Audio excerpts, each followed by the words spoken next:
Chapitre Dérivation, étude des variations d'une fonction rationnelle, équation réduite d'une tangente et tracé de la courbe. La fonction f est définie sur r étoile par f de x égale x plus 3 sur x carré. On note cf sa représentation graphique donnée partiellement ci-dessous. La droite t est la tangente à la courbe au point A d'abscisse 2. Déterminer f' de 2 par lecture graphique, dresser le tableau de variation de f, déterminer l'équation réduite de la tangente au point B d'abscisse 1 et terminer le tracé de cf. Déterminer f' de 2 par lecture graphique. F' de 2 est le coefficient directeur de la tangente à la courbe au point A d'abscisse 2, c'est-à-dire le coefficient directeur de la droite T. Pour lire graphiquement ce coefficient directeur, il faut prendre deux points de la droite et calculer donc la variation des ordonnées sur la variation des abscisses. Le problème ici, c'est que la droite ne passe pas par les intersections du quadrillage. On va donc devoir faire une lecture graphique plus approximative. F' de 2, donc delta y sur delta x. Si on prend donc le point A d'abscisse 2 et le point d'intersection de la tangente avec l'axe des ordonnées, on va donc se déplacer de moins 2 selon l'axe des abscisses et de plus 2 selon l'axe des ordonnées. On obtient donc un coefficient directeur de moins 1.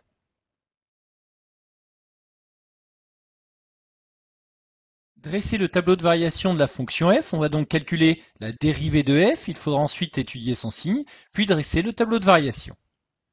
Pour calculer f' de x, on utilise donc la formule de la dérivée d'un quotient, u'v moins uv' sur v carré, avec u de x qui vaudra donc x plus 3, v de x, x carré, la dérivée donc de u, dérivée de x 1, dérivée d'une constante 0 donc 1, et dérivée de x carré 2x. Donc voir tableau des dérivées usuelles.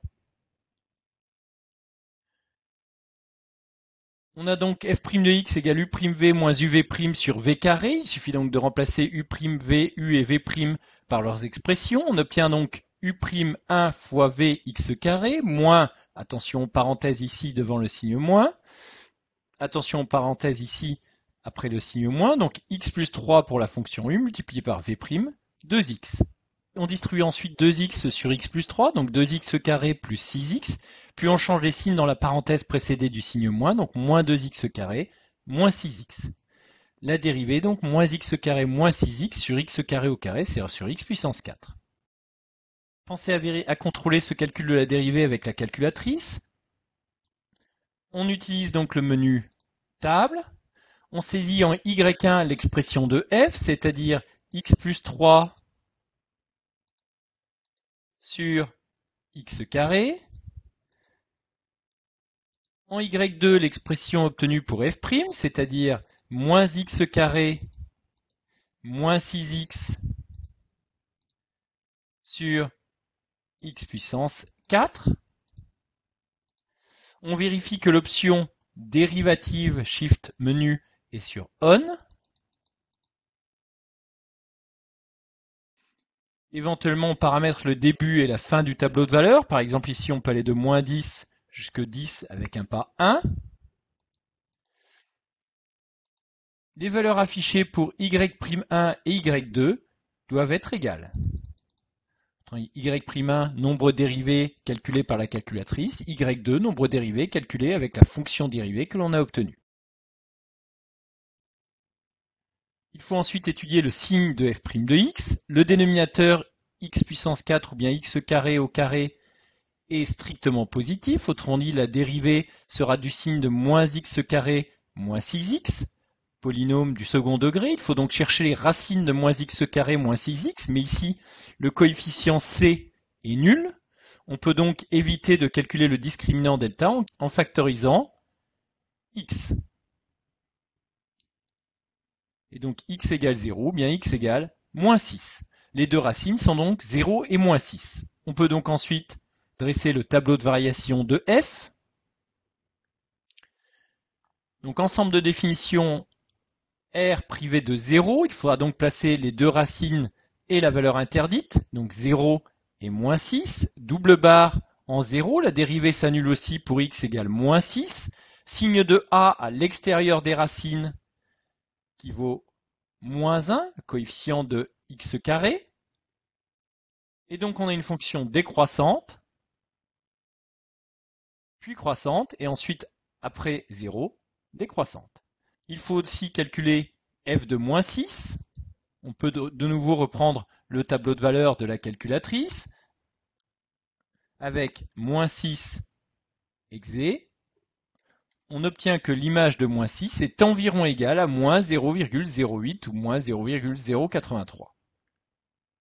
Si on arrondit au centième ou au millième.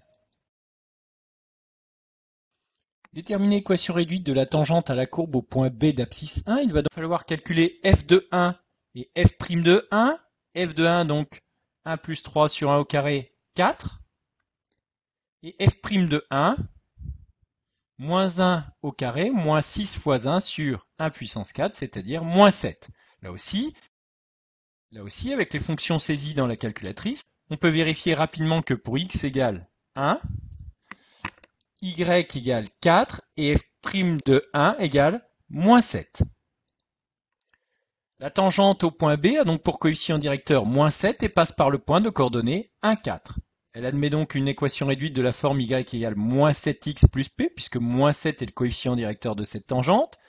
Il suffit ensuite de remplacer x et y par les coordonnées du point de contact, c'est-à-dire ici yb et xb, pour trouver la valeur de p. L'équation réduite de la tangente est donc y égale moins 7x plus 11. On peut aussi utiliser la formule directe, y égale f' de 1 facteur de x moins 1 plus f de 1. Et en remplaçant donc par les valeurs moins 7 et 4, on obtient évidemment la même équation réduite. Pour tracer la tangente, on va donc devoir placer le point B de coordonnées 1, 4, qui est le point de contact. La droite donc a pour coefficient directeur moins 7, passe par l'ordonnée 11 sur l'axe des ordonnées. On va donc tracer la droite qui passe par le point de coordonnées 0, 11 et par le point B. Cette droite a bien pour coefficient directeur moins 7, puisque lorsque l'on se déplace de 1 selon l'axe des abscisses, on se déplace de moins 7 selon l'axe des ordonnées.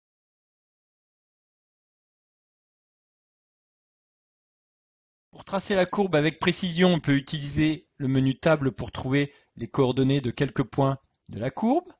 On peut donc revenir en arrière et dans 7, saisir par exemple 0,5 comme valeur minimale, 1,5 comme valeur maximale et comme pas 0,2 si on veut placer plus de points. On aura donc le point de coordonnées 0,5, 14, 0,7, 7,5 environ, 0,9, 4,8 environ, 1,1, 3,4 environ, etc. Il faut aussi tenir compte du tracé de la tangente et donc on obtient la courbe ici tracée en rouge.